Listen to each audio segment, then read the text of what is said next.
नमस्कार दोस्तों। अब लग ऐसा रहा है कि जैसे ही यहाँ पर इसराइल ने कहा था कि मिडल ईस्ट का नक्शा चेंज कर देंगे, अब लग ऐसा रहा है कि सिर्फ गाज़ा का नक्शा चेंज नहीं होगा, आसपास में कई सारे एरियाज़ है उसके उनके नक्शे भी चेंज होंगे। जैसे कि यहाँ पर सीरिया की बात हो रही है, उसके अलावा हो सकता है कि ईरान के साथ भी झड़प हो जाए इसराइल की, और उसमें भी आपको कोई मतलब ये तो कोई कहने की ज़रूरत है नहीं, नो डाउट इसराइल के पास, ईरान के पास आर्मी शायद बड़ी हो सकती है, लेकिन टेक्नोलॉजी वाइज आप जिस तरीके से काउंट करते हो इसराइल को, लगता है ऐसा है कि उसको भी मतलब ईरान भी कुछ नहीं बिगाड़ पाएगा इसराइल का। और हो सकता है कि आसपास के और भी कई सारे कंट्रीज है, जैसे लेबनान हो गया, उसके मतलब उनके एरिया वो कब्जा कर सकता है। तो सिर्फ गाज़ा का नक्शा चेंज करके मिडिल ईस्ट का नक्शा चेंज करने की जो बात हो रही थी, इसराइल सिर्फ यही नहीं रुकेगा। लग तो ऐसा रहा है कि आसपास के कई और सारे कंट्रीज है, वहाँ पर से भी थोड़ा थोड़ा एरिया कब्जा कर लेगा, क्योंकि इसराइल को अभी सिचुएशन ऐसी है कि उसको लग ऐसा रहा है कि यहाँ पर गाज़ा पर अटैक करने के समय कोई किसी और जगह से इसराइल पर अटैक ना हो जाए। तो यहाँ पर यही बात हो रही है। इसी के साथ ही वीडियो शुरू करता है। लेबनान और इसराइल के बीच भी झड़पें जारी हैं। इसराइल ने सीरिया पर, शाम पर बमबारी की है, हमले किए हैं, और अब लेबनान इसमें पूरे तरीके से दाखिल हो चुका है। यानी जो हमने आपको पहले कहा था कि ये मल्टी फ्रंट वॉर बन चुकी है, तो इसमें लेबनान भी शामिल हो चुका है और लेबनान ने भी हमले किए हैं इसराइल पर। तो हिजबुल्लाह के ये हमले इसराइल पर, जब मैंने पहला प्रोग्राम उसके ऊपर किया था तो मैंने कहा था कि इस वक्त इसराइल को सबसे बड़ा ख़तरा या खदशा ये है दुनिया को कि कहीं ऐसा तो नहीं होगा कि हमास के साथ साथ ऐसे ही एक और ग्रुप हिजबुल्लाह भी हमला करे इसराइल पर, और अगर ऐसा होता है तो फिर ये जंग क्या रुख इख्तियार करेगी। तो अब ये हो चुका है और हिजबुल्लाह भी इसराइल के साथ जंग में शामिल हो चुका है। तो अब Israel, Hamas, Lebanon, Hezbollah, Iran वैसे ही धमकियां दे रहा है, ये सब कुछ इकट्ठा हो चुका है। तो इसी बिना पर कहा जाता है कि ये जंग अब सिर्फ हमास और इसराइल के बीच की जंग नहीं रही। पैलेस्टीन और इसराइल की तो जंग है ही नहीं है, ये पैलेस्टीनियंस की जंग नहीं है, ये फ़लस्तीनियों की जंग नहीं है। पूरी दुनिया में मुजाहरे हुए हैं, मुस्लिम कंट्रीज़ ने गज़ा के लोगों के साथ सॉलिडरिटी शो करने के लिए प्रोटेस्ट किए हैं, बल्कि वेस्ट में उन कंट्रीज़ में जो कि इसराइल के साथ हैं,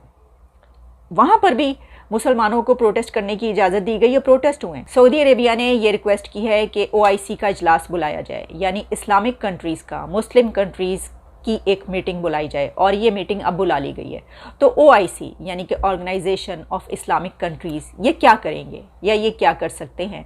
क्या सबसे पहले तो इनकी तरफ से ऐलान ये होना चाहिए कि गज़ा से निकलने वाले जितने भी रिफ्यूजी हैं, हम उनको पनाह देने के लिए तैयार हैं। आखिर में हम आते हैं उस खबर की तरफ जिसमें ये बताया जा रहा है कि हमास के डॉक्यूमेंट्स कुछ रिवील हुए हैं। उन डॉक्यूमेंट्स में ये बताया गया है कि जो प्लान किया गया था इसराइल पर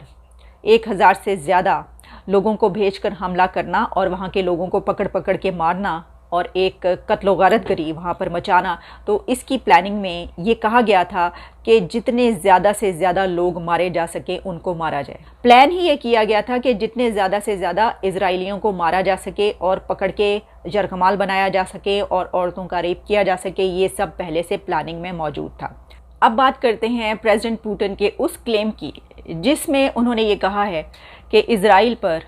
हमले में जो हथियार इस्तेमाल किए गए, वो हथियार यूक्रेन को जो वेस्ट की तरफ से हथियार पहुंचाए गए थे, वही हथियार इस्तेमाल किए गए। यानी वेस्ट की तरफ से जो हथियार दिए गए यूक्रेन को जंग के लिए, हमास ने वो हथियार इस्तेमाल किए। अब कीव की तरफ से यानी कि ज़ेलेंस्की की तरफ से इसको डिक्लाइन की गई। उन्होंने कहा कि ऐसी बात नहीं है, इसका मजाक भी उड़ाया और कहा, उसके बाद उन्होंने ये कहा कि ये हथियार रशिया ने जो यूक्रेन से हथियार पकड़े हैं, वो हथियार हमास इस्तेमाल कर रहा है। तो इन दोनों आप स्टेटमेंट्स को अगर देखें तो इससे पता ये चलता है कि जो हथियार हमास ने इस्तेमाल किए वो मगरिब के ही हथियार हैं। अब अगर प्रेसिडेंट पुतिन ये कह रहे हैं कि ये हथियार हमास को जो है वो अमेरिका की तरफ से या यूक्रेन की तरफ से दिए गए, तो ये सच इस तरीके से नहीं लगता कि उनकी तरफ से हथियार हमास को नहीं दिए जा सकते, कैसे दिए जाएंगे। लेकिन जब ज़ेलेंस्की ये कहते हैं कि हथियार अगर ये वाले हैं, तो ये वो हथियार हैं कि जो रशिया ने यूक्रेन में हथियार पकड़े और वो हथियार जो है वो हमास इस्तेमाल कर रहा है। तो दोनों स्टेटमेंट्स में से आप जिसकी स्टेटमेंट को भी परखें, उससे नतीजा ये निकलता है कि जो हथियार उन्होंने इस्तेमाल किए हैं, जो वेपन्स यूज़ किए गए हैं हमास की तरफ से, वो बहुत जदीद वेपन्स हैं जिनका इस्तेमाल किया जा रहा है। तो इसका मतलब है कि ज़ाहिर है कि अगर जदीद वेपन्स हैं तो बेशक वो यूक्रेन को भेजे जाने वाले हथियार पकड़े गए हों, वो किसी भी तरफ से पकड़े गए हों, चाहे वो रशिया की तरफ से उनको दिए गए हों या उन्होंने कहीं पर पकड़े हों, वो हैं बहुत जदीद हथियार। आखिरी खबर बड़ी अजीब सी खबर है, इसके ऊपर ट्रस्ट किया जा सकता है या नहीं, क्योंकि ये बात कही जा रही है कि इज़राइल ने हमास के हमले का मुकाबला इसलिए नहीं किया या मुकाबला इसलिए नहीं कर सका, कन्फ्रंट उस हमले को इसलिए नहीं कर पाया, अपने लोगों को इसलिए नहीं बचा पाया कि जब हमास के लोग बॉर्डर क्रॉस करके उनके मुल्क के अंदर दाखिल हुए तो उन्होंने ये सोचा कि ये शायद कोई प्रैक्टिस की जा रही है, फ़ौजी मश्क। आप जानते हैं कि कुछ इस तरह की प्रैक्टिसेस होती हैं, कंट्रीज़ करते हैं। तो इज़राइल ये समझा कि ये गज़ा की तरफ से कोई ऐसी मशक़ें चल रही हैं। उनका ये ख्याल था कि ये कोई प्रैक्टिस है और ये उसके बाद वापस अंदर चले जाएंगे। ये बात बहुत अजीब सी है, यानी ऐसा वैसे हो भी सकता है, हो सकता है कि उन्होंने यही समझा हो,